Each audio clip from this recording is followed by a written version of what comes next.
Assalamualaikum warahmatullahi wabarakatuh. Perkenalkan, nama saya Fani Rafelawati. NIM saya 191803323. Di sini saya akan menjelaskan tugas dari mata kuliah Proses Bisnis Teknologi Informasi dengan judul Proses Bisnis Penjualan Baju Tidur di Toko MyPim. Latar belakang. Piyama yang pertama kali diperkenalkan di Eropa pada abad ke-17 dan abad ke-18 merupakan adaptasi dari celana harem yang dikenakan di Asia Selatan dan Asia Barat. Celana harem adalah celana yang memiliki model yang longgar dan memiliki karet pada bagian sekitar mata kaki. Nama piyama berasal dari kata Hindustan, epai jaima, yang berarti baju tidur. Misionaris Inggris adalah yang pertama memakai celana harem atau piyama sebagai pakaian tidur untuk pria dan anak laki-laki di tempat mereka bekerja.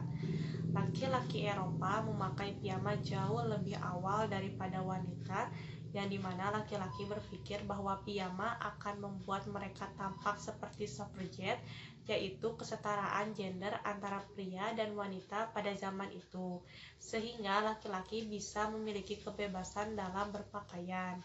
Pada awal tahun 1900-an, perempuan mulai memiliki setelan piyama di lemari mereka. Bowser 1973. Piyama memiliki ciri yang berbeda daripada pakaian lain pada umumnya, seperti bahan yang digunakan, motif, dan bentuk. Dapat disimpulkan bahwa pakaian piyama berbeda dengan pakaian sehari-hari. Kegunaan piyama pada umumnya digunakan pada saat sedang tidur. Banyak toko online yang mulai berjualan baju tidur, salah satunya toko MyPim. Toko ini menjual berbagai macam ukuran baju piyama dari ukuran terbesar hingga terkecil dan dari usia bayi hingga dewasa. Pemilihan kain baju di toko ini sangat diperhatikan, karena jika bahan nyaman untuk dipakai, tidak menutup kemungkinan pembeli juga akan merasa puas berbelanja di toko MyPim. Pada awalnya, toko MyPim memproduksi piyama atas keinginan dari pemiliknya sendiri, tanpa ingin bersaing di industri pasar. Lalu, toko MyPim mulai tertarik untuk bersaing dengan pasar dalam negeri agar menjadikan suatu peluang usaha di bidang tersebut. Dan toko MyPim mempunyai konsep piyama dengan target pasar yaitu perempuan dan laki-laki Indonesia yang berusia balita hingga lansia. Menurut brand Turu, bentuk badan perempuan Indonesia lebih mudah untuk dibuat dalam bentuk piyama daripada bentuk badan laki-laki Indonesia. Desain piyama toko MyPim terletak pada warna umumnya, warna-warna gelap yang tidak terlalu mencolok. Sedangkan untuk piyama bermotif umumnya menggunakan motif yang tidak terlalu padat dan motifnya tidak terlalu kekanak-kanakan. Dan di toko MyPim memiliki berbagai desain seperti lengan panjang dan pendek. Untuk memperkenalkan produk piyama kepada konsumen, toko MyPim melakukan sistem promosi melalui media sosial dan promosi dari mulut ke mulut. Manfaat dan tujuan dari pembuatan toko MyPim ini karena untuk memenuhi nilai tugas mata kuliah Proses Bisnis Teknologi Informasi dan juga untuk mengembangkan usaha baju piyama ini agar bisa bersaing dengan brand-brand yang lain. Batasan masalah dalam toko MyPim ini membuat toko ini harus menjadi berkembang atau maju, salah satunya dengan cara promosi, di mana konsep promosi ini harus menarik jika akan dipromosikan melalui media online atau website, sehingga dapat menarik pembeli lebih banyak dan meningkatkan penjualan. Proses bisnis adalah serangkaian instrumen untuk mengorganisir suatu kegiatan dan untuk meningkatkan pemahaman atas keterkaitan suatu kegiatan. WSK 2007. Adapun pengertian lain dari proses bisnis menurut SparX System 2004 adalah sekumpulan kegiatan atau aktivitas yang dirancang untuk menghasilkan suatu keluaran tertentu bagi pelanggan tertentu. Menurut Hammer dan Campy dalam WSK 2007, proses bisnis adalah sekumpulan kegiatan yang mengambil salah satu atau banyak masukan dan menciptakan sebuah keluaran yang berguna bagi pelanggan. Menurut Ramler dan Bridge dalam Siegel 2008, Proses bisnis adalah sekumpulan kegiatan dalam bisnis untuk menghasilkan produk dan jasa. Kegiatan proses bisnis ini dapat dilakukan baik secara manual maupun dengan bantuan sistem informasi. WSK 2007. Dalam proses bisnis harus mempunyai 1. Tujuan yang jelas, 2. Adanya masukan, 3. Adanya keluaran, 4. Menggunakan resource, 5. Mempunyai sejumlah kegiatan yang dalam beberapa tahapan, 6. Dapat mempengaruhi lebih dari satu unit dalam organisasi, dan 7. Dapat menciptakan nilai atau value bagi konsumen. SparkX System 2004. Menurut WSK 2007, sebuah proses bisnis terdiri dari serangkaian kegiatan yang dilakukan dalam koordinasi di lingkungan bisnis dan teknis. Serangkaian kegiatan ini bersama-sama mewujudkan strategi bisnis. Suatu proses bisnis biasanya diberlakukan dalam suatu organisasi, tapi dapat juga saling berinteraksi dengan proses bisnis yang dilakukan oleh organisasi lain. Pengertian bisnis. Bisnis adalah suatu organisasi yang menjual barang atau jasa kepada konsumen atau bisnis lainnya untuk mendapatkan laba. Secara historis, kata bisnis dari kata Inggris business, dari kata dasar basi yang berarti sibuk, dalam konteks individu, komunitas, ataupun masyarakat. Dalam arti sibuk mengerjakan aktivitas dan pekerjaan yang mendatangkan keuntungan. Dalam ekonomi kapitalis di mana kebanyakan bisnis dimiliki oleh pihak swasta, bisnis dibentuk untuk mendapatkan profit dan meningkatkan kemakmuran para pemiliknya. Pemilik dan operator dari sebuah bisnis mendapatkan imbalan sesuai dengan waktu, usaha, dan kapital yang mereka berikan. Namun, tidak semua bisnis mengejar keuntungan seperti ini. Misalnya, bisnis kooperatif yang bertujuan meningkatkan kesejahteraan semua anggotanya, atau institusi pemerintah yang bertujuan meningkatkan kesejahteraan rakyat. Model bisnis seperti ini kontras dengan sistem sosialistik di mana bisnis besar kebanyakan dimiliki oleh pemerintah, masyarakat umum, dan serikat pekerja. Bisnis teknologi informasi. Bidang teknologi informasi memberi prospek pada bangsa Indonesia yang tengah dilanda krisis ekonomi. Industri lain saat ini ditandai dengan pemungutan buruh, pemungutan liar, dan gangguan fisik lainnya. Untuk itu, bisnis teknologi informasi atau bisnis lain yang didukung oleh teknologi informasi perlu mendapat perhatian yang khusus karena sifatnya yang strategis bagi bangsa Indonesia.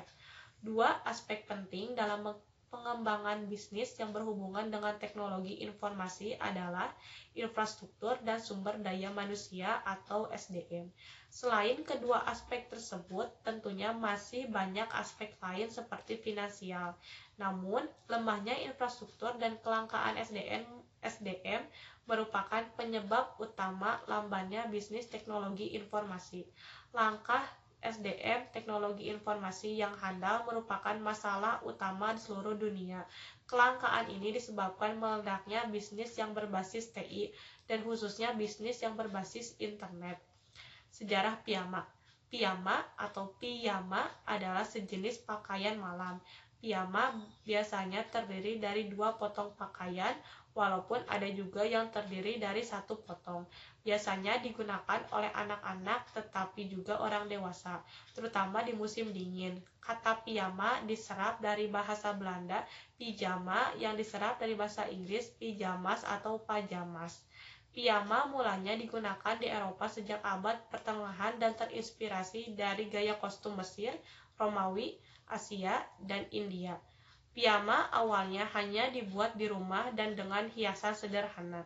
Namun setelah diperkenalkannya mesin jahit dan peluncuran pakaian setiap pakai pada pertengahan hingga akhir abad ke-19, piyama menjadi lebih beragam, rumit, dan dengan hiasan mewah.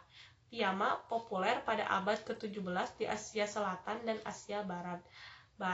Pada abad ke-18, misionaris Inggris menggunakan pakaian ini sebagai pakaian tidur anak laki-laki, dan pada pertengahan 1980-an perempuan juga ikut memakainya. Proses bisnis. Jika pembeli ingin membeli produk dari toko kami, pembeli bisa langsung datang ke toko kami dan memberikan informasi terkait jenis produk yang sedang dicari. Setelah pembeli mendapatkan produk, pembeli dapat mengetahui informasi terkait harga produk tersebut. Jika pembeli sudah memilih pilihan barangnya untuk dibeli, maka pembeli akan melakukan pembayaran yang akan dilayani oleh kasir. Setelah itu, kasir akan mengecek untuk melakukan proses transaksi untuk mengetahui kode produk, harga produk, dan kualitas. Tahapan metodologi integrasi proses bisnis. 1. Tahap perencanaan. Toko baju tidur merupakan sebuah toko yang menjual berbagai macam baju tidur yang sesuai dengan kebutuhan para pembeli, yang dimana harganya murah tapi tidak murahan dengan kualitas yang terbaik. 2. Tahap perancangan. Strategi yang toko kami lakukan adalah toko kami akan mengadakan giveaway atau diskon setiap bulan yang sesuai dengan ketentuan yang akan kami buat untuk menarik minat pembeli. 3. Tahap penerapan. Memastikan bahwa proses bisnis yang direncanakan atau dijalankan sesuai dengan strategi toko kami. Ragam sistem berdasarkan fungsional. Proses bisnis fungsional penjualan toko baju tidur. Ada penjualan dan pemasaran. Yang pertama, ada proses order. Konsumen bisa langsung datang ke toko atau bisa mengunjungi website yang telah kami sediakan. Yang kedua, penetapan harga. Harga yang produk kami tawarkan sudah melalui tahap survei di beberapa toko baju lainnya, sehingga harga yang tertera pada toko kami lebih murah atau sama dengan beberapa toko lain. Pengiriman, jika konsumen mengorder melalui website, maka input resi yang akan kami kirim ke pelanggan +1 setelah pembayaran, dan untuk lama pengirimannya tergantung kurir yang dipilih oleh konsumen. Adapun yang keempat, manajemen penjualannya terdiri dari promosi diskon. Pada waktu tertentu, toko kami akan mengadakan diskon atau pengurangan harga dengan cara buy one get one. Model fashionnya, model-model baju tidur yang kami tawarkan merupakan tren fashion terbaru. Adapun reseller, di toko kami juga menyediakan kerja sama dengan para reseller dengan harga grosir. Kejadian-kejadian dalam proses bisnis. Kejadian operasional di toko baju tidur. 1. Memasarkan produk. 2. Mendapat orderan dari konsumen. 3. Mempacking barang yang diorder. 4. Memberikan barang ke kurir untuk dikirim ke alamat konsumen. 5. Setelah H+1 barang diberikan ke kurir, kita memberitahu konsumen untuk nomor resi orderannya. 6. Konsumen memberitahu kepada kami bahwa produk sudah diterima. Kejadian informasi di toko baju tidur. Yang ke-1, mencatat laporan stok barang. Kedua, mencatat pesanan barang. Ketiga, membuat laporan pencatatan harian. Kejadian keputusan di toko baju tidur. 1. Memutuskan untuk membuat model baju tidur baru. 2. Memutuskan untuk mengadakan buy one get one. Adapun use case-nya, di customer mereka bisa order dan mengatur alamat pengiriman. Di order mereka bisa melakukan pembayaran, melihat detail orderan, dan membatalkan transaksi. Di adminnya, mereka bisa mempacking orderan, mengelola stok barang, dan membuat laporan pencatatan penjualan harian. Ada analisis SWOT, strength atau kekuatan, salah satunya tersedianya ukuran baju tidur dengan size big atau ukuran besar. Weakness-nya, kelemahannya, salah satunya ada pemasaran yang belum menyeluruh kepada masyarakat. Opportunity-nya, peluangnya, ada salah satunya banyaknya masyarakat yang menyukai baju murah dengan kualitas yang baik. Threat-nya atau ancamannya, mudah jenuhnya konsumen terhadap produk. Di sini ada matriks interaksi SWOT, strategi strength dan opportunity. Salah satunya harga di toko kami lebih murah, sehingga banyaknya masyarakat yang menyukai baju murah dengan kualitas yang baik. Strategi weakness dan opportunity ada salah satunya banyaknya yang menjual harga lebih murah tetapi dengan kondisi yang mengecewakan, tetapi di toko kami menjual harga yang murah dengan kualitas yang baik. Sekian yang bisa saya sampaikan. Bila ada kesalahan dalam pengucapan, mohon dimaafkan. Wabillahi taufik wal hidayah. Wassalamualaikum warahmatullahi wabarakatuh.